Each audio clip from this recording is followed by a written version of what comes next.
right? Look at the flipping of the productivity here, right? 100 courses in 12 years and 150 courses in 1 year. That's the power of AI. But then what they're also saying is that here are the new culture in the corporate that is emerging. And this is pretty much what you will see now in a lot of companies, particularly the big techs and the AI startups, etc. And it's talking about that we will gradually stop using contractors to do work that AI can handle. Okay. AI use will be part of what we look for in hiring.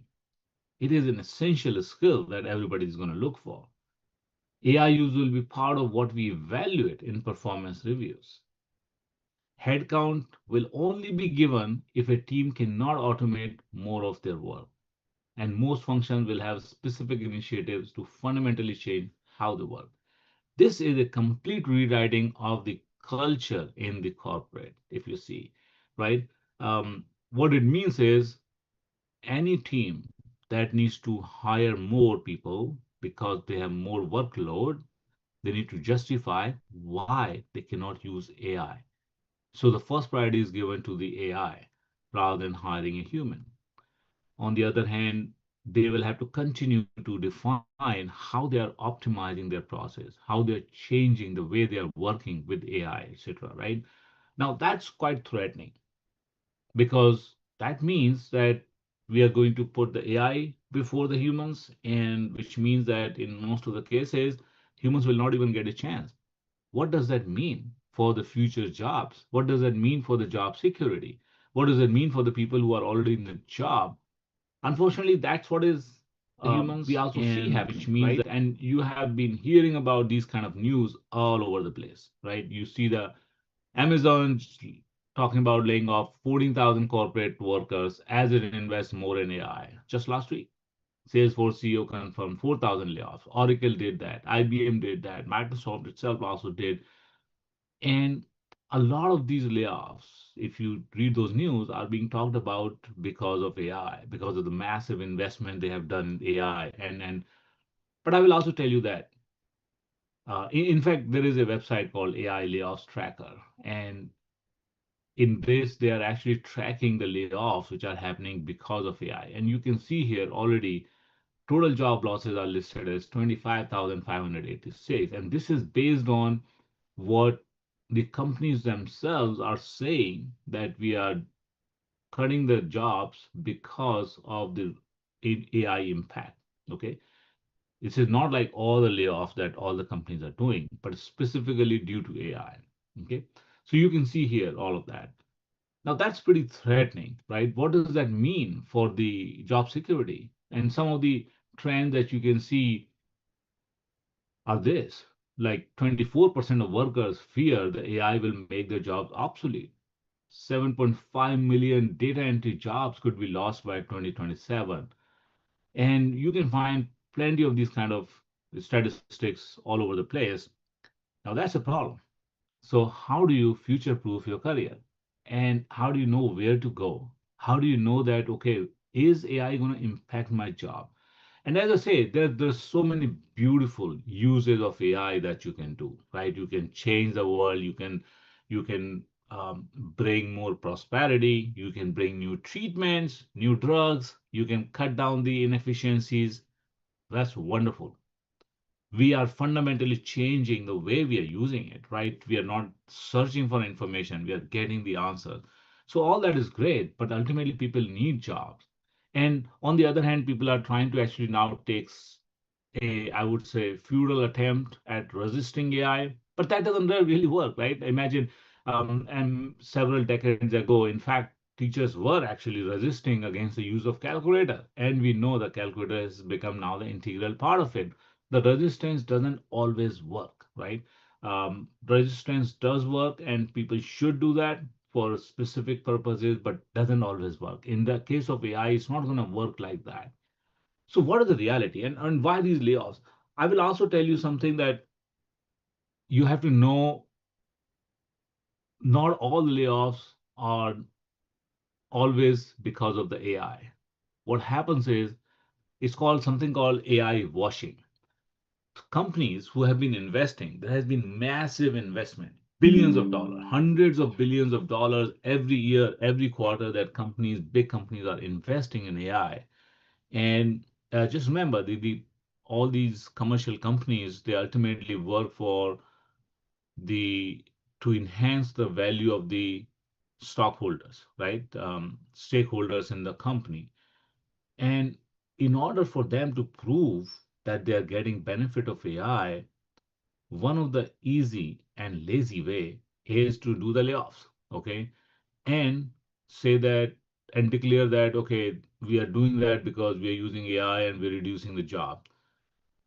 So it's called AI washing. Basically, you are taking care of some of these job cuts, you're doing some restructuring, and it could be as well because of the lower demand.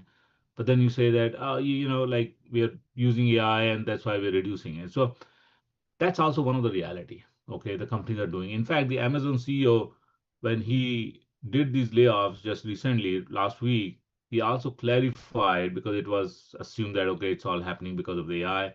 He also clarified that it's not just AI, it's not just that, it's basically because of the culture, right? So they're trying to change that culture, they're trying to reduce some bureaucracy, etc. And that's why he clarified. So also keep in mind that some of this is a little bit hype in terms of companies doing it to prove and increase the value of their stocks, because by doing that the investors will say, okay, good, yeah, this company is really getting some value, they're reducing the cost using AI. So that's part of the reason why you see a lot of these headlines, etc. It's not just AI, it's also a lot of other factors as well. The overall economy is also down right now. So, what do you do, however? So, let's talk about if this is what the impact of AI is, where the job security can be threatened, and you don't know what jobs are going to be safe, what jobs are going to be at harm due to AI. So, where should I invest? Now, there are many organizations and institutes have taken an attempt at trying to find out where the AI impact will be the least or the most. So let's look at that. This report is from World Economic Forum. Okay, and this came out just a few months ago in 2025, and they are projecting what jobs will grow and what will decline between 2025 and 2030 due to impact of AI. And here what you can see on the top jobs which and there are a lot of different kind of jobs listed here, and you can search for this report, World Economic Forum in 2025 report. This is called Future of Jobs Survey 2024. It was actually surveyed, and the top fastest growing jobs as per them are, for example, big data specialists, fintech engineers, right, AI and machine learning specialists, software and application developers. A lot of those jobs are also today, also as well, the fastest growing jobs, right? These are still the top jobs today. And over the next 5 years, also, they are still being considered as the top job. So there are many questions because, as I showed you some of the clips and the headlines, that people are talking about, oh, coding will be done 100% by AI. So what will people do? Why are these jobs still increasing? And we'll talk about that. And you can also see the top fastest declining jobs, for example, telemarketers, legal secretaries, legal officials, claim adjusters, examiners, post service clerks, data entry clerks. So if you look at these kind of reports, you get certain idea about what people are thinking, right? And these are again projections based on what the experts think. So some of that may turn out true, some of that may not. But this is what the world is looking at. There is another report as well. Let me show you. This is actually from Bureau of Labor Statistics. This is actually the government department in US who is responsible for collecting all kind of data. and including the GDP data, including the number of jobs added every month. They publish all kind of statistics, lots of data. And they have published several months ago this year a study about where they think the jobs will grow, right? So the employment projections for selected occupations susceptible to potential AI impact between 2023 to 2033 over the next 10 years. And if you see, they are talking again about the highest growth jobs will be software developers, personal financial advisors, database architects, electrical engineers, electronics engineers, etc. Right? And some of the jobs that will reduce are insurance appraisers, claim adjusters, credit analysts. So even this also is in line with what you see here from the World Economic Forum that I showed you already, right? So these are the two different surveys and projections about where the jobs are rising. Now, let's talk about what kind of thing that AI cannot do. Okay. Look, when it comes to the creative vision, that is hard for AI to replicate, right? That's a kind of strength that you can continue to develop and that will actually help you. Creative vision, for example, AI lacks true imagination or cultural context, right? AI cannot create a new vision altogether. It can only search for what exists and try to create just an assemble based on what exists. But humans actually are capable of creating something altogether new, right? They can generate something new. And that's what is our strength. That's what. So these are the kind of strength that we should invest in developing. And these are the strength which are basically required in careers like entrepreneurs, designers, innovators. And these are hard for AI to actually completely eliminate. Empathy and communication. AI does not feel, so it can't truly understand human emotions and build trust based on that, right? And that is where the things like coaches and leaders and customer service, right, a true customer service, where AI cannot mimic that kind of empathy. So, if you have this, now, just remember one thing. When I'm talking about these roles, doesn't mean that all the roles in this are protected or AI cannot touch them. You have to be differentiating. Okay. If your role is simply finding the information or making a change in the, let's say, the contact center or call center, that's not what is a customer service. That's not what is a strength. It has to involve some sort of an empathy and communication. And we will come to about how do you assess whether your job is going to be existing side by side or can be replaced by AI. Strategic decision making. If the roles involve where you have to make strategic decisions, that is not necessarily the AI can do best. It can provide the data, it can provide the insights, but it cannot assess all kind of possibilities, right? There are many scenarios which AI cannot predict, and humans can judge them better. Humans are better judged. So managers, executives, policymakers, they can still do actually a better job than AI. And adaptability. So these are the different human strengths that we should continue to build in our roles, in our jobs, and that's what um, gives you a better edge in the future. Now, if your job doesn't have these kind of strength required, then you should definitely evaluate, for example, a data entry clerk. If your job is simply a data entry and does not involve any of these human strength required, you are definitely susceptible to your job replacement. Okay, so that's how you have to judge it. And I would say I've created this assessment for people to find out if their job can be under threat.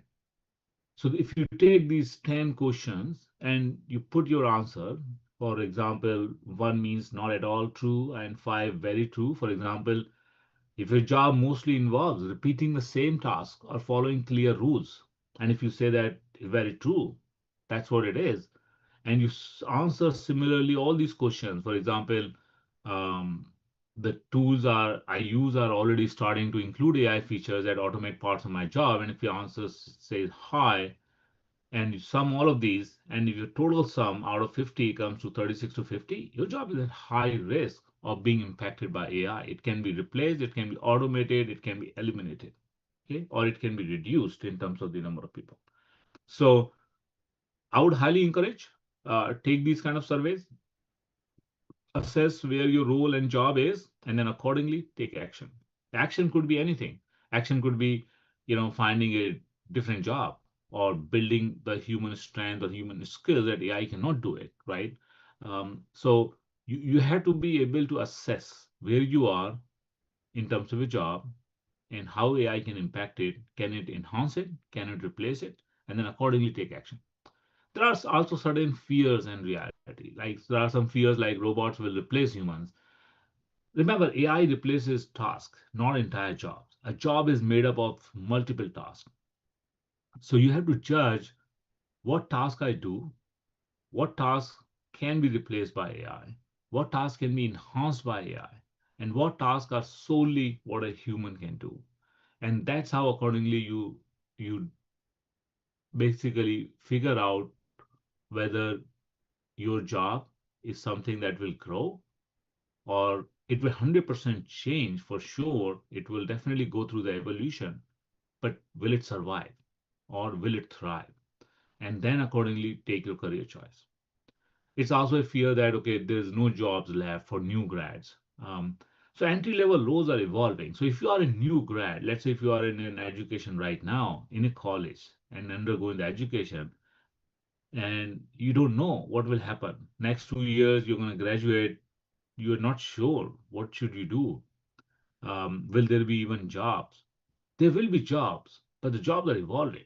So what you need to assess is how you bring the AI skills that corporations are looking for. Remember, I talked about this, that every job has now an AI skill requirement. And I also recruit people, right? I hire people, I interview people, I continue to do that at Microsoft as well. And I always ask, how do you use AI in your job? Okay. And it's part of the interview everywhere. So if you're not using AI for the job that you're looking for, then you need to evaluate. Okay. And then you need to make sure that you're using AI because that is going to be a fundamental requirement. If you're a coder, do you use AI coding tools? Do you use AI to improve the data quality? If you are a writer, how do you use that, right? Or if you're a marketer, how do you use AI in your job to build the campaigns well, right? So a lot of these kind of questions you have to answer yourself when you're looking for these jobs. You don't have to be a coder to survive. Soft skills are as much requirement. I talked about this, right? The human strength that you should invest in. So let me talk about some of the studies that Microsoft has also done. In 2024, we do something called Work Trend Index, where we like survey 31,000 people across 31 countries and analyze different labor and hiring trends from LinkedIn, from the Microsoft 365 Office suite, etc. And some of the insights I wanted to share, the hidden talent shortage. In 2024, Microsoft found out from the study that these are the areas where there is a hidden talent shortage, where employees fear job loss due to AI, and most leaders worry, however, that they can't fill key roles. So there is a gap. People think that, okay, there are no more jobs. People think that, okay, the AI is already doing it. On the other hand, the leaders who have to hire, they are actually worried about that they don't have enough talent. So maybe these areas are something where you can look at and say that, okay, maybe these are the areas where I still have lots of jobs going to open, like cybersecurity, in the engineering, creative design. These are the areas in the, um, like almost kind of a decreasing order you can see here from cybersecurity to research and development, where there is a hidden talent shortage. But still, all these areas require talent. Um, the new hiring imperative. 77% leaders say that early in career talent will get greater responsibilities due to AI. So the junior employees will actually get to do more important work than they have done in the past because AI will automate certain low effort part of the job anyway. So they get to do a little bit better part of the job. The leaders are also actually more likely to hire a less experienced candidate with AI skills than a more experienced one without them. So just keep that in mind. This is very important. And 66% of leaders would not hire someone without AI skills. So just make sure that you have AI skills. In 2025, we also did similar study again, work trend index, and we came about this concept of frontier firm. So the frontier firm is basically a new set of style of corporates who are emerging, who are providing the AI assistant to the humans. Okay. And that's a phase one, the human with AI assistant, and which is happening today already. Like I'm using Copilot, for example. I'm using, maybe using ChatGPT Enterprise or something like that. In my job, a lot of my job, I actually fire the query to the Copilot to get the information or ask it for the suggestion.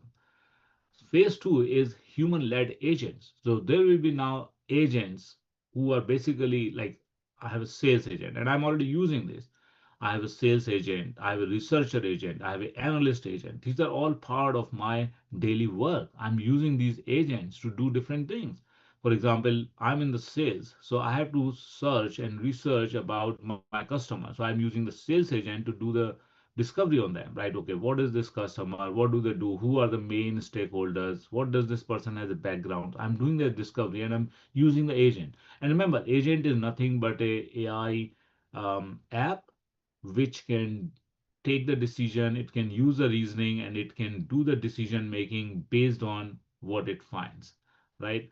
And that's why. So it's kind of an autonomous app. That's what the agents are, and they do some specific task. And that's why you have like different kind of agents that you will be using. So human-led agent. And the phase three is in the frontier firm is human-led agent operated, where humans are setting direction and agents run entire business process and workflows, checking in as needed. So currently, as I said, phase one is humans with assistant, where you're using AI for maybe 20% of the job that you do, right? Or, and just to make you faster. Second phase is where you are actually giving more autonomy and tasks to the agents, and you are, however, still leading it, and you're doing a lot of the heavy lifting, and you are giving the direction to the agents. And the third is that where you have set the direction already. Now agents are running entire business process. It could be, for example, specific tasks in supply chain, finding the goods or taking the inventory stock, and agents are continuously running it, and you will check in as needed occasionally. Okay, so that's how the frontier firms are emerging. This is the future. This is where companies are heading, and you should be able to, for example, learn those skills. You should be comfortable using those agents. You should be able to build the agents, right? And there are many tools for that, Copilot Studio, and there are several tools in which you can basically build the agents for your business, right? So that is where the future is heading, right? And I'm going to skip some of the slides. But some of the insight, for example, capacity gap. 80% of global workers agree they lack enough time and energy to do their work. On the other hand, 53% of leaders they say that productivity must increase. How will that happen? People are already stretched, people are already burnt out, and the leaders want more to be done, right? And that's why the only way it can be done is using the AI. So use AI as a tool, as a enhancer, as an assistant, and as an agent, and that's how you can be actually at the top. Okay, let me move a little bit quicker. Some of the areas that I want to talk about. So let's say,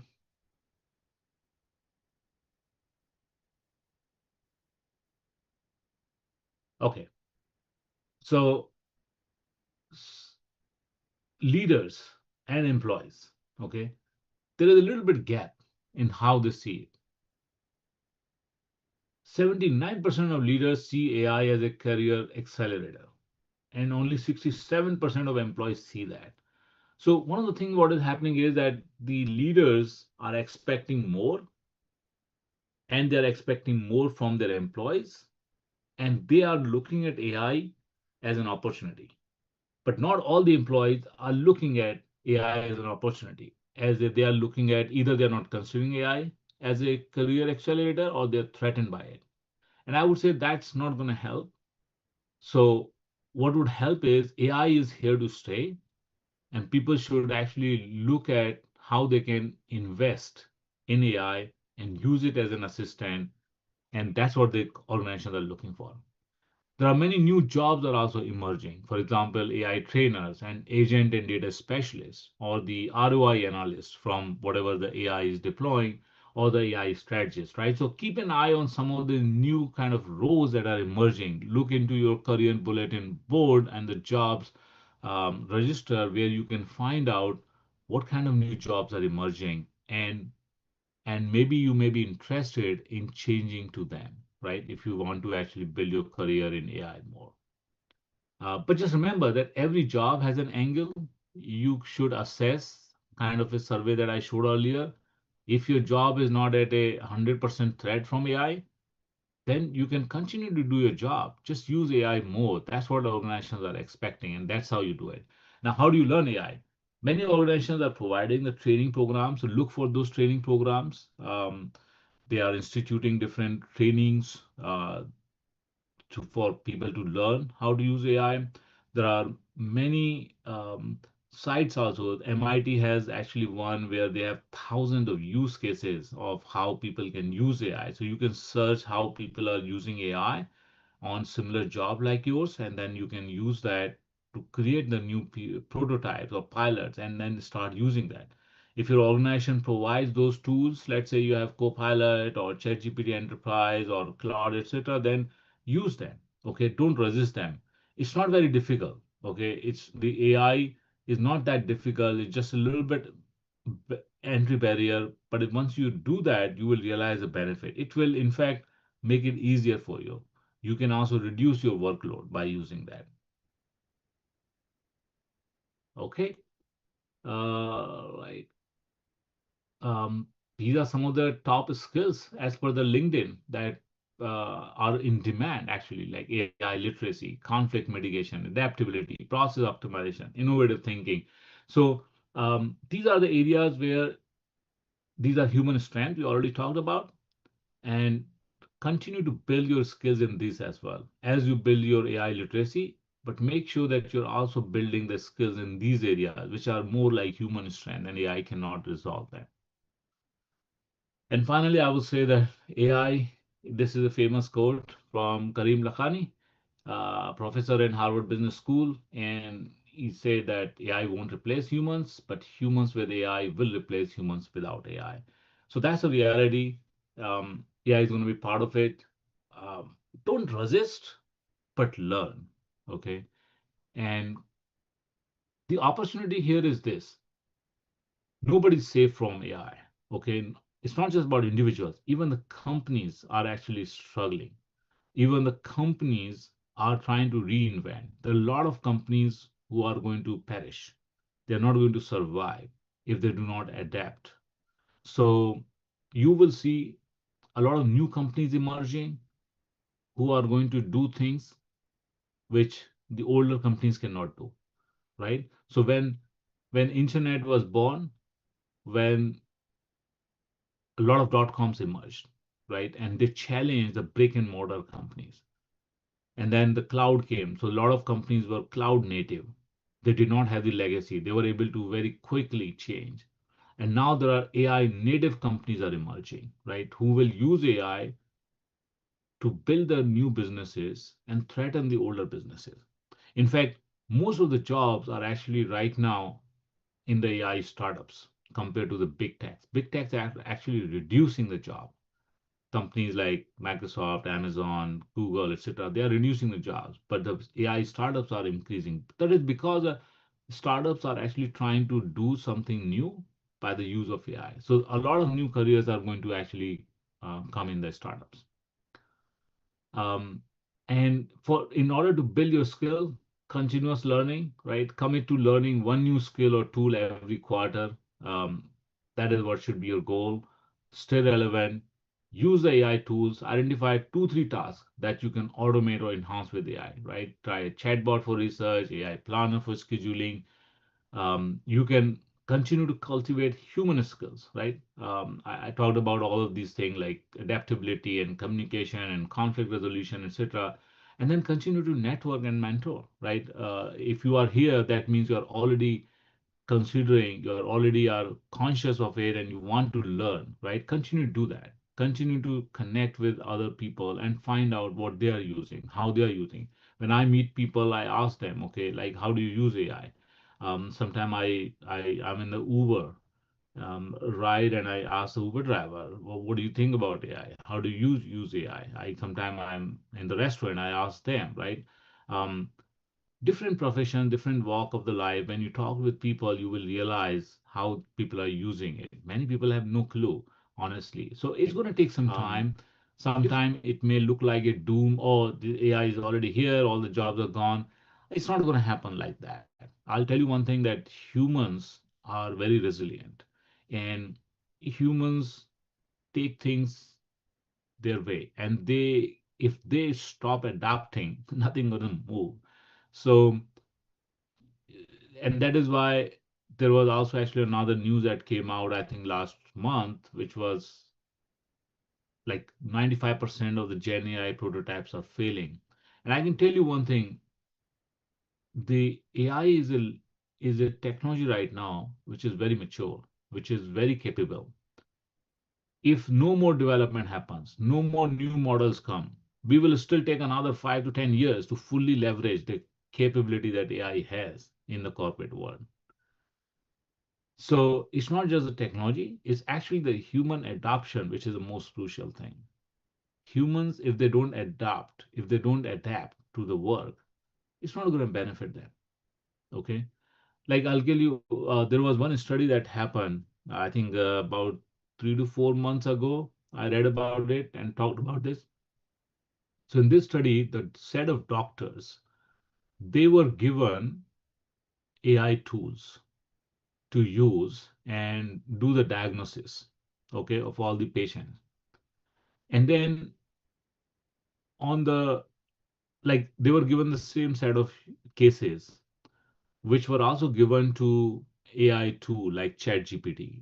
And ChatGPT was asked to actually identify the treatment based on all the data. So doctors were given, they were not given any tool.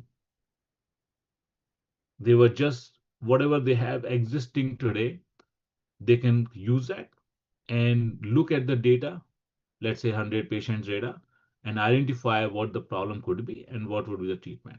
In the second, the same data was given to ChatGPT and it was asked to identify what the diagnosis is and what the treatment should look like. And in the third case, a set of doctors were given the ChatGPT tool and they were asked to again look at the same data of the patients and identify what treatments and diagnosis they will offer. So three different scenarios, but same data. In the first case, the doctors, whatever they did with that data that was captured, the chat GPT alone, when it was looking at that data, it was 13% better than what only doctors could do without using any AI. Okay, 13% better. So of course, if you have certain disease or certain illness that you are going to look at the doctor, you may feel that I don't want to trust only AI. I want actually a human doctor to look at my data and then help me understand what potentially the wrong. But AI is actually doing a better job than the doctors. Okay. Um, the best case scenario is that actually the doctor should use AI and together they should make a decision. Unfortunately, in the third scenario, which I talked about, where doctors were given the chat GPT and they were asked to do it, They actually did only 1% better than the doctors who were not given any chat GPT. Okay.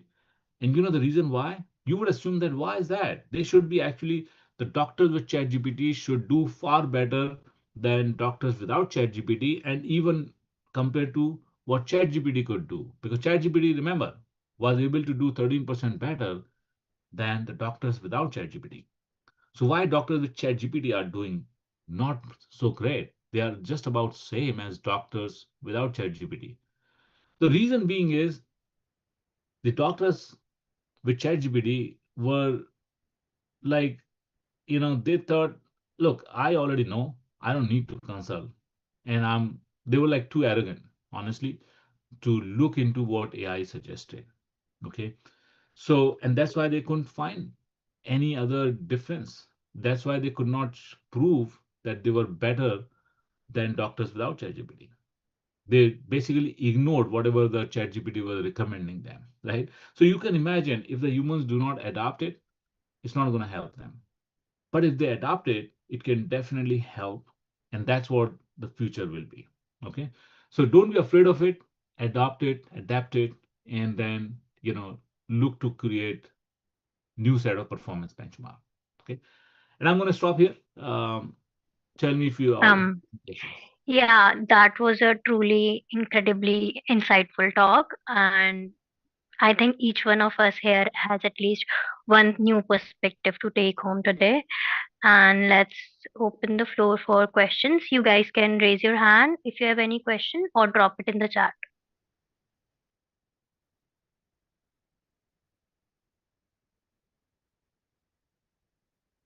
And by the way, this slide that I'm showing, I also do actually a YouTube channel and an Apple podcast called AI Files. So feel free to subscribe to it. Every week we come out with new episode. We talk similar things about what's happening in the world. We talk about some of the studies, news, launches, etc. So you know you can subscribe to this and keep up to date in what is happening. And we try to focus on AI in the corporate world. Okay. And I think we had this question earlier in which Faiza asked that can we educate people to ask the right question instead of marketing trends like Ghibli and other photo effects? Um, so can we educate people to ask the right questions? Educate people to ask right questions. Okay.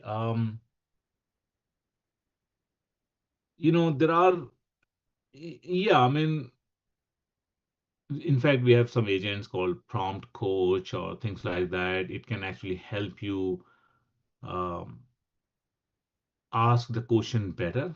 If you're trying to ask the AI, you can ask it better so that you get better answer. Because it's just like in the current world, if you ask the search engine, you will get the answers based on what you ask. Okay, so the questioning is very important.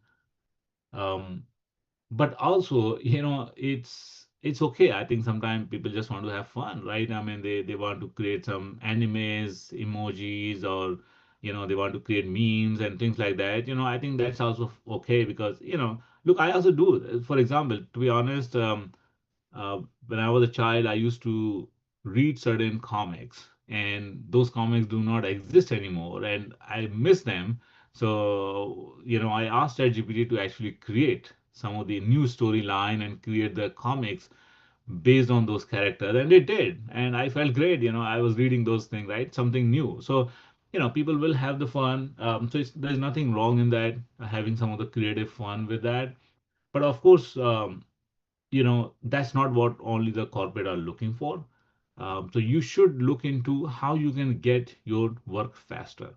The best way to do that would be look at what you do, break it down in the task. Okay, part of my job is to look for information. Part of my job is to do certain coding, or part of my job is to create UI, right? Things like that.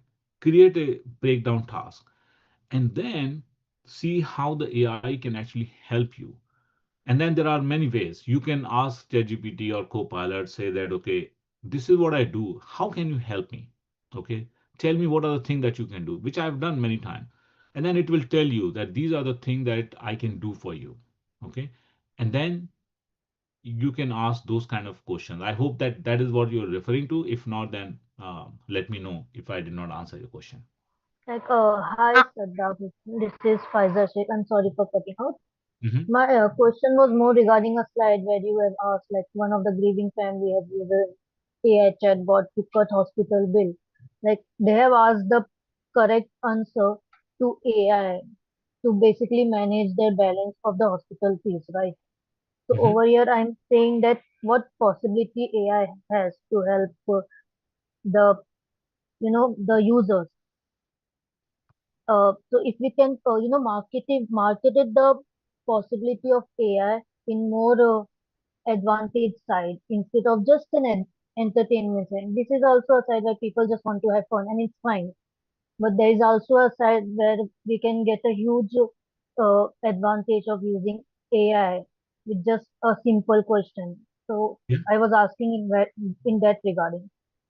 Yeah, I mean, and I will tell you that you can ask, like everything that you do, you can find some way in which AI can help you. I'm trying to, like, whenever I do the vacation planning, I ask AI to actually create the plan for me. Okay, it creates a wonderful plan, and then you look into it and then you modify. Okay, but AI, think of AI as a base. Okay, it will create a base for you and then you modify.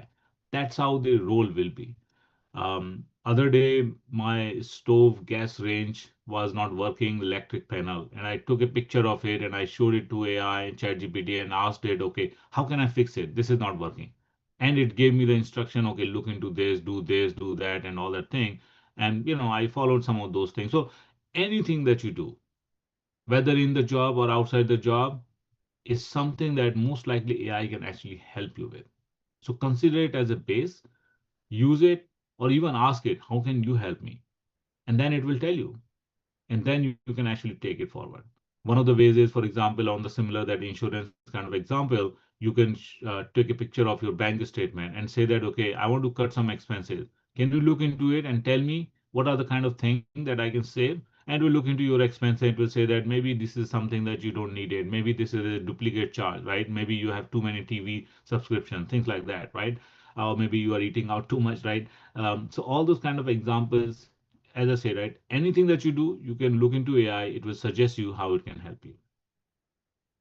We have a question from Miss Leela Vora, which she texted me personally, and she wants to know what skills are need to learn and to get a job as a AI engineer. I am a AI ML second year engineering student. Right. So where is that question? Okay. Actually, she texted personally. So, Oh, okay. Well, I showed that in the um, some of the charts as well. I think AI and ML engineers have still a lot of work to be done. It is still something, and I'm personally, even my daughters are actually applying to the colleges and they are applying to the computer. A lot of people are thinking that, okay, there'll be no more jobs in comp science or computer engineering, etc. That's not true. Okay, as I showed you in some of the studies, there is still a lot of work to be done. Okay, and there is still AI and ML engineering will still require a lot of work. There's still a lot of training going on the AI models. There is, you are going to use it. Like my customers, we are providing the AI and then they use those AI models to build the new products, right? In their own domain. For every domain, for every business domain, there will be an application that will be required. Model alone is not enough. Your conventional human knowledge, your conventional knowledge in the corporate is required, and that's what the AI and ML engineers, etc., are doing right now. They're using it. So generative AI has only changed the kind of capabilities, but there is still a lot of work that software engineers and AI and ML engineers are doing in the corporates, and they're continuing to do it. I see my customers is still doing those kind of work actually. Um, I hope that answered the question, but we still see a lot of work that AI and ML engineers and software engineers will be driving. Okay, but as I Yeah, say, and so, in a um, company, if a company needed 1,000 engineers before, they may require, let's say, only 500 now, right? Because a lot of work will be done by AI. But now, rather than two companies, you may find five companies because a lot of new companies will also emerge who will try to actually reinvent that business. So, number of job requirement in a particular company may reduce, but overall companies who are trying to do some similar things will increase, and that's why the overall number of jobs may still increase. So that's a reality. Okay. Um, yeah, that's all you need. actually, we have to close the session really soon, quickly, because it's already 7:30 and we had another session scheduled. So, can we just quickly finish up with the questions? Yeah, I see some question about AI as a bubble. Well, there is it's not an AI problem, it's a human problem, right? It's a greed problem. If companies are this has happened in the past, dot-com bust happened and financial bubble happened. Honestly, it's not an AI problem. It's a Wall Street problem if they're trying to and which is what is happening right now, right? The valuation correction is happening. So yeah, I'm pretty sure that there is some sort of an overhype that will get corrected, but that doesn't mean that the entire bubble is busted. The it will just right size. It's not that it is totally built on the wrong expectation. It will right size the expectation. Hello, everyone. I'm sorry, this is Andrea from Aspire Institute. I need to close the session, and I am deeply sorry and I apologize for interrupting the session. Um, is it okay if, for example, I send the recording to the people and in case that they have any questions, I can forward them to you? Sure, no problem. Anytime.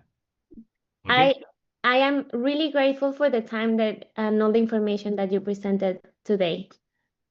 I hope it helps. Bye, everyone. Yeah, thank you. Bye. Thank Thank you, you. Tamia. Have a wonderful rest of the day, everyone. Yeah, you too, Andrea. Thank you. Tamia, can you help me close the session? Yeah. Recording stopped.